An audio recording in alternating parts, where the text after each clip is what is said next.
Hello everyone, welcome to in this session my dear friends. Educom पर आपका स्वागत है। दोस्तों, हम मौलिक अधिकारों यानी कि फंडामेंटल राइट्स पर चर्चा कर रहे हैं।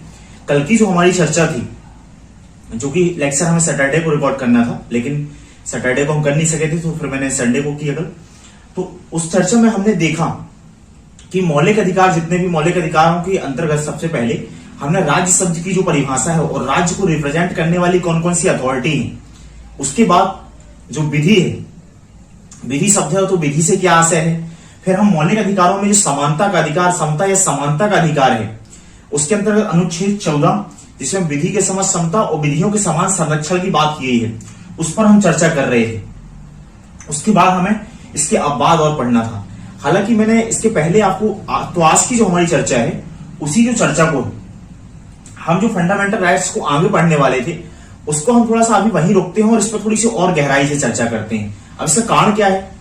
देखिए, मैंने आपको पहले दिन बताया था, हम प्रियम्बल पढ़ रहे थे कि जो वैल्यूज है हमारी प्रस्तावना संविधान में नहीं, या संविधान की प्रस्तावना में जो निहित वैल्यू है, समता है, समानता है, जो हमारी संविधान की विशेषता है, स्वतंत्रता है, तो इन और न्याय है इत्यादि जो मूल्य हैं, इनके लिए हम अलग से पढ़ेंगे। लेकिन यह पढ़ाते हुए मुझे एहसास हुआ जैसे कि ये जो है, अगर आर्टिकल 14 की हम बात कर रहे हैं, मुझे ऐसा रियलाइज हुआ कि अगर हम आर्टिकल से 14 पढ़ रहे हैं, इसको अगर और अच्छे से समझना है कॉन्सेप्ट के लेवल में, तो हमारी जो पॉलिटिकल थ्योरीज हैं या जो प्रिंसिपल हैं, उन पर भी अच्छी समझ होनी चाहिए। तब हमारी जो अंडरस्टैंडिंग है वो बहुत ही व्यापक बनेगी। प्रीलिम्स में भी आप क्वेश्चन कर पाएंगे, साथ ही मेंस के लिए भी आप अच्छे आंसर दे पाएंगे। न केवल बल्कि इसके लिए, बल्कि आप इंटरव्यू स्टेज तक के लिए आपकी अंडरस्टैंडिंग बहुत अच्छी बनेगी। तो देखिए, हम बात कर रहे हैं समानता के अधिकार की। तो यहां पर समता या समानता की अगर हम बात करें, ठीक है, तो यहां पर दोनों शब्दों का थोड़ा थोड़ा सा मीनिंग अलग है, उस पर हम बाद में थोड़ा सा चर्चा कर सकते हैं। इसमें भी अभी समानता पर अगर हम थोड़ी सी बात करें, देखिए समानता एक प्रकार से अगर पहली बात की जाए कि समानता क्या है, तो समानता एक प्रकार का पॉलिटिकल और दार्शनिक जो है, एक दार्शनिक सिद्धांत है, एक पॉलिटिकल, दार्शनिक और राजनीतिक सिद्धांत है। देखिए, ये तो जो कोई भी शब्द हो, कोई भी परिभाषा हो, या कोई भी किसी भी विषय को पढ़ने हो, ये हमने सुविधा के वर्गीकरण की सुविधा, मतलब पढ़ने की जो सुविधा है, उसके लिए हमने वर्गीकरण किया हुआ है। जैसे आप हिस्ट्री पढ़ते हैं, ज्योग्राफी पढ़ते हैं, अब अगर इन सबको मिला दिया जाता तो जटिल हो जाती। कभी आप हिस्ट्री पढ़ने, कभी ज्योग्राफी कोई चैप्टर पढ़ रहे हैं, ये पढ़ रहे हैं, तो हम चीजों को क्या है, धीरे धीरे क्लासिफाई कर लेते हैं ताकि हमको अध्ययन में सुविधा हो। तो हर विषय का डेफिनेशन का, इन सब चीजों को बताने का पर्पज ये होता है। असल में हम उसके मीनिंग को समझे क्या है, तो किसी व्यक्ति से देखिए, धर्म, जाति, मूलवंश इत्यादि के आधार पर, मूलवंश है, धर्म है, रेस है, कास्ट है, इन सब चीजों को भेदभाव करके, इनको छोड़ के, क्योंकि सबके कॉमन सरोकार है, ठीक है, एक मानवीयता के ग्राउंड के आधार पर सब एक कॉमन है। और सभी अलग अलग, हम अगर धर्मों की बात करें तो वो भी इसी तरह की बात करते हैं कि ईश्वर एक है, सबने उसको एक समान बनाया, इस तरह की बात की जाती है। तो इन तरीके ग्राउंडों को जो छोड़ दें, अगर हम इस तरीके भेदभाव ना करके, साझी सरोकार ही समानता है एक प्रकार से। अभी समानता दो टाइप की हो सकती है, इसको हम इसलिए पढ़ रहे हैं डिटेल में, मैं आपको थोड़ा सा विस्तार में लेके चलता हूं, क्योंकि फिर हम इस आर्टिकल जब 14 पढ़ेंगे, 14 से लेकर 18 तक हम पढ़ने वाले हैं, इसमें बहुत अच्छा आपका तैयार हुआ। देखिए, समानता जो है वो दो टाइप्स की हो सकती है। एक हो सकती है आपकी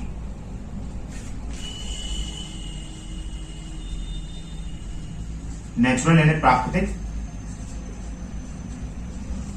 और एक हो सकती है आपकी सोशल। एक जो भी असमानता, पहले अगर हम असमानता की बात करें, फिर तभी तो हमको समानता लाना है। हमारा आदर्श जो है वो तो समानता स्थापित करना है।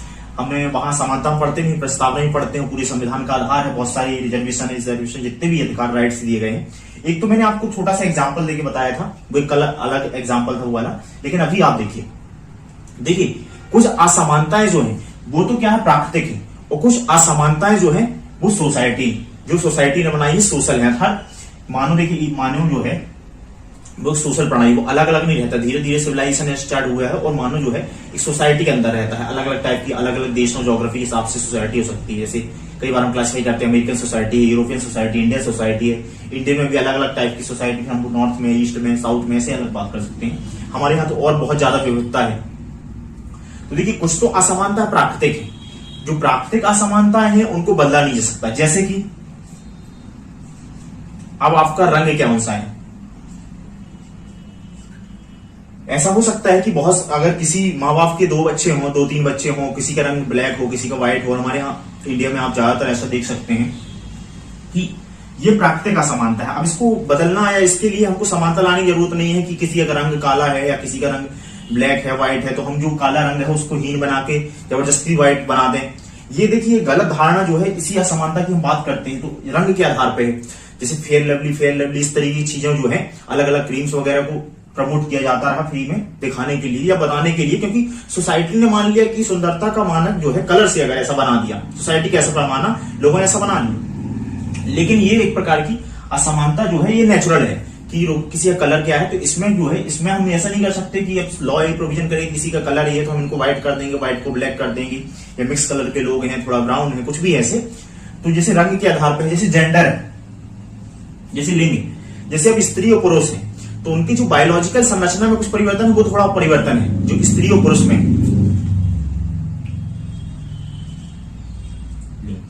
लिंग के आधार पर अगर हम निर्धारित करें तो। लेकिन उसके आधार पर बहुत सारी असमानता है, जैसे ये रंग के आधार पर। फिर यहां पर सोशल जो हमने यहां पर बना ली, सोशल जो हमने खाई इसके आधार पर खींच दी है। जैसे कि यहां पर रंग के आधार, रंग जो है वो तो प्राकृतिक है, प्राकृतिक उसको नहीं बदल सकता, लेकिन रंग के आधार पर जो भेदभाव है,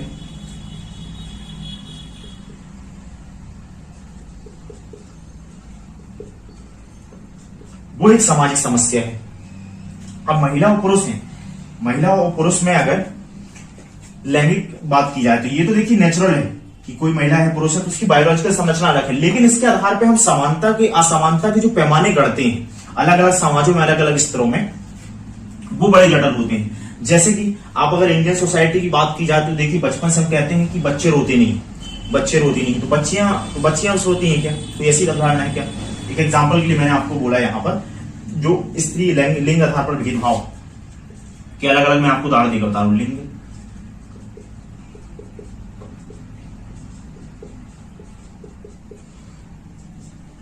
इसी प्रकार के बहुत सारे मैं मुहावरों के द्वारा आपको बता रहा हूं। जैसे कई बार कहा जाता है कि मर्द को दर्द नहीं होता, तो क्या केवल सिर्फ दर्द औरत को होता है? किसी भी चीज में आप ऐसे समझिए, बड़े बृहत्तर दृष्टिकोण से आप से समझिए, तो ये जो है ये प्रॉब्लम है, ये पैमाने हैं, ये गढ़ दी गए हैं कि अगर कोई महिला है तो वो ये काम करेगी, महिला है तो वो घर के काम करेगी, वो बाहर नहीं जा सकती है, या उसके कपड़े पहनने पर ये प्रतिबंध है, या ये अलग सोसाइटी आ जाए। तो अगर आप ऐसे समझिए कपड़े पहनने या काम करने की बात है कि महिला जो है घर का काम ही करेगी, तो ये देखिए ये तो लिंग बनाया, ये प्रकृति ने बनाया, या आप जिस भी धर्म में विश्वास करते हो आप उसके हिसाब से विश्वास करें कि ये तो प्रकृति ने बनाया है। लेकिन ये जो प्राकृतिक है, ये जो उसके आधार पर भेदभाव है कि महिला को जो है घर का काम ही करना पड़ेगा, या महिला रोजगार नहीं कर सकती, नौकरी नहीं कर सकती है, या बहुत सारी रेसलिंग वाली फील्ड होती है। हालांकि उन सब प्रमाणों को अब तोड़कर हमारे यहाँ पर जो महिलाएं हैं उनका सशक्तिकरण हो रहा है, लोग आगे आ रहे हैं, लेकिन अभी भी बहुत बड़े स्तर पर इनइक्वालिटी है। इन सब चीजों पर अभी भी हमारी सोसाइटी में इनइक्वालिटी ये एग्जिस्ट करती है। तो ये एक रंग के आधार पर, ये तो प्राकृतिक हो गया। जैसे कि अब या तो किसी, जैसे कि मैं डिसेबल्ड लोग हैं, डिसेबिलिटी, जो विकलांग लोग हैं, दिव्यांग लोग हैं, अलग अलग शब्द का उपयोग किया जाता है, तो इनके लिए ये तो प्रकृति ने बनाया है, ठीक है। अब उसके आधार पर जो भेदभाव है, उसके आधार पर भेदभाव, हालांकि देखिए जो प्राकृतिक असमानताएं हैं, प्राकृतिक, अब टेक्नोलॉजी के डेवलपमेंट होने के कारण से ये है कि बहुत सारी प्राकृतिक असमानताएं, जैसे अब इसमें कोई मान के चलिए आपकी कोई अंधा है जिसको दिखाई नहीं देने वाला कोई व्यक्ति है, या किसी को सुनाई नहीं देता है, या चल नहीं पाता है, कुछ भी ऐसी जो अलग अलग टाइप की। तो अब देखिए टेक्नोलॉजी इतनी एडवांस है कि यहाँ पर जो मशीनें हैं बहुत सारे कंप्यूटर की मदद से, अलग अलग आर्टिफिशियल इंटेलिजेंस के थ्रू हम चीजों को, इन सब चीजों को रिमूव कर सकते हैं। तो बहुत सारी जो नेचुरल इनइक्वालिटी है अब उनको बदला भी सकता है। यहाँ पर भी है, अगर किसी का हाथ सही नहीं है या किसी के चेहरे में कुछ प्रॉब्लम है तो वहां पर हम सर्जरी भी कर सकते हैं, नेचुरल प्रॉब्लम की बहुत सारी। लेकिन अभी भी नेचर में जो है बहुत सारी जो कुछ असमानता है वो है, लेकिन उससे ज्यादा जो असमानता है वो हमारी सोशल जनित है, समाज जनित जो एक प्रकार से बोलना चाहिए। ये प्रकृति ने बनाई, प्रकृति जन्य जो समस्याएं हैं, समस्या नहीं है, ये प्रकृति के द्वारा जो सत्य है या यथार्थ है। जैसे कि लिंग की हमने बात की, वो बायोलॉजिकल संरचना, लेकिन उसके आधार पर जो भेदभाव गढ़ा जा रहा वो एक प्रकार की सामाजिक प्रॉब्लम है, सामाजिक समस्या है। तो इस प्रकार की सामाजिक समस्याओं को जब आर्टिकल या संविधान की हम बात करते हैं, चर्चा करते हैं, और इसी को देखिए जो सोशल इक्वालिटी हमने बात की, जो प्राकृतिक समस्याएं और सामाजिक समस्या, इसको फिर हम अलग अलग डिवीजन में डिवाइड भी कर देते हैं। फिर यहां पर हमने बात की पॉलिटिकल इक्वालिटी की बात कर दी, सोशल इक्वालिटी है या इकोनॉमिक इक्वालिटी है। तो इन सब का पर्पस ये होता है, जैसे अलग अलग जो हमने इसका डिवीजन किया कि ये हमें जो है अध्ययन में सुविधा की दृष्टिकोण से हम इनको वर्गीकृत कर सकें। जैसे अब देखिए राजनीतिक जब इनइक्वालिटी की बात क्या होती है, जैसे हम महिलाएं यहाँ तो लिंग जो है प्रकृति ने बनाया, लेकिन हम महिलाओं को जो है वोट करने का अधिकार नहीं था या मौलिक अधिकारों से वो भारतीय समाज हो या दुनिया कोई भी समाज हो, महिलाओं को ऐतिहासिक तौर पर उनके अधिकारों से वंचित किया गया।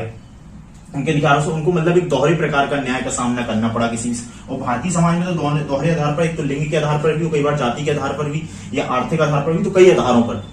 हमारे यहाँ की सामाजिक संरचना थोड़ी जटिल, हम थोड़ा सा और पढ़ेंगे क्योंकि बहुत ज्यादा डाइवर्सिटी है और फिर लोगों के अलग अलग कस्टम और रीति रिवाज और अलग अलग धर्मों के हिसाब से, तो कई जगह बहुत सारा सोशल की बुनियाद भी देखने मिलती है, कई जगह प्रोग्रेसिव सोसाइटी भी देखने मिलती है जहां मात्रात्मक समाज है, जैसे बहुत सारे जनजातीय लोगों में देखने मिलता है नॉर्थ ईस्ट वगैरह में, तो कुछ जगह वैसे प्रोविजन भी देखने मिलती है। लेकिन ये जो असमानता है, जैसे पहले अगर हम इसकी डिवीजन करें, हम राजनीतिक असमानता की बात करें, राजनीतिक समानता जब लाने की बात करते हैं तो राजनीतिक समानता से क्या असर होता है। देखिए जैसे सबसे पहले तो आपको वोट का अधिकार है, जैसे दुनिया भर के संविधान हो, चाहे अमेरिका हो, अमेरिका में भी आप देखेंगे तो वहां पहले अश्वेतों को अधिकार नहीं मिला था वोट करने का, महिलाओं को राइट नहीं था। दुनिया के जितने भी संविधान है बहुत ज्यादा, लेकिन जब हमारा देश आजाद हुआ तो हमने एक साथ सबको, रंग कास्ट इन सबको दरकिनार करके सबको बराबर से अधिकार दिया। इसके साथ ही जैसे मौलिक अधिकारों का अधिकार है, मौलिक अधिकार दिए गए हैं, उन सब में बराबर राइट्स मिले हुए हैं। तो पॉलिटिकल इक्वालिटी से आस है, जैसे मान लो पॉलिटिकल लोग चुन के जाते हैं या पॉलिटिकली रिकॉग्नाइज मिल गया, और न केवल महिला और पुरुष की।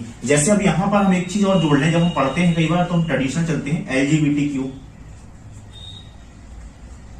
अब जैसे ये लोग हैं, इनको जो जिनके जो पहले ये मानसिकता थी कि एक प्रकार की बीमारी वाली मानसिकता थी, फिर चीजें धीरे धीरे बदली। आप देखते हैं 377 जो धारा 377 है IPC की, उसको निरस्त किया गया था उसी को लेके। तो इसमें क्या है, पहले तो इनके राजनीतिक पॉलिटिकल राइट्स को एक्सेप्ट किया गया है, जैसे कि अभी आके एक्सेप्ट किया गया 2029 सिंह जौहर वाले केस में कि LGBT समुदाय के लोगों उनको मानना पड़ेगा कि ये उनकी प्राकृतिक वो स्थिति है जो नेचर ने बनाई है। अब उनको हम केवल उसके आधार पर सोशल हम भेदभाव कर रहे हैं या उनकी जो राइट्स हैं उनको राइट्स को वो प्रिविलेज नहीं कर पा रहे हैं, अपने उसका लाभ नहीं उठा पा रहे हैं। तो पहले हमको क्या है, पॉलिटिकल इक्वालिटी, और ये पॉलिटिकल सोशल इकोनॉमिकल इक्वालिटी आपस में सब जुड़े हुई है। तो यहाँ पर पहले हम इनके पॉलिटिकल रिकॉग्नाइजेशन दें, फिर सोशल जब इक्वालिटी की बात आती है तो सोशल जैसे अलग अलग क्या क्या समस्याएं जाती है, जैसे हेल्थ है, एजुकेशन है, न्यूट्रिशन, हेल्थ एजुकेशन वगैरह आ जाता है, भेदभाव है, ये सब चीज, ये सोशल इक्वालिटी। तो देखिए एक तो राज्य का हस्तक्षेप है, जैसे राज्य, अब राज्य इस तरीके की अगर इक्वालिटी है, जैसे महिलाओं को शिक्षा की है तो फिर स्टेट क्या प्रोविजन करता है कि महिलाओं को शिक्षा के लिए विशेष प्रावधान देता है। अलग अलग आप राज्यों की स्कीम देखेंगे, तो महिलाओं को अलग से कहीं साइकिल दी जा रही है, कहीं स्कूटी दी जा रही है, तो बहुत सारे प्रावधान, क्योंकि ये जो नेचुरल थोड़ा सा विभेद था उसको हमने सामाजिक आयाम दे के उसको एक, और बल्कि हमने ऐसा स्वीकार कर लिया कि वो प्राकृतिक आयाम है। तो उनको भेदभाव को दूर करने के लिए स्टेट ऐसे प्रोविजन कर सकता है कि हेल्थ के लिए एजुकेशन करे, जैसे बहुत ज्यादा कमजोर जो बच्चे उनके लिए आंगनवाड़ियां वगैरह चलाई जाती हैं कि उनको पोषण पर्याप्त वगैरह मिले, और भी बहुत सारी योजनाएं हैं, मिड डे मील वगैरह, ये सब इसका प्रोविजन होता है कि ये सोशल इक्वालिटी है, इसको स्टेट ऐसे दूर करे। लेकिन असल में ये इक्वालिटी जो है, कई बार देखिए हम एग्जाम के पर्सपेक्टिव से पढ़ते हैं, लेकिन असल मुद्दा ये बस नहीं है कि हमको एग्जाम के लिए पढ़ना, असल मुद्दा है चेंज लाने का है। असल जो प्रयास है वो है नीचे स्तर पर बदलाव लाने का है। असल में हम नागरिक को इस चीजों को समझना पड़ेगा, क्योंकि जो न्याय के बुनियादी सिद्धांत है उनको किसी भी बेस पे आप जस्टिफाई नहीं ठहरा सकते। अगर किसी महिला के साथ भेदभाव किया जा रहा है तो आप ब्यूरोक्रेट के तौर पर तो करेंगे ही, लिखेंगे ही एग्जाम में, क्योंकि अगर आप ऐसा दृष्टिकोण नहीं लेके चलेंगे तो फिर आपका फाइनल सिलेक्शन नहीं हो पाएगा, आप डिजर्व नहीं करते उस चीज को।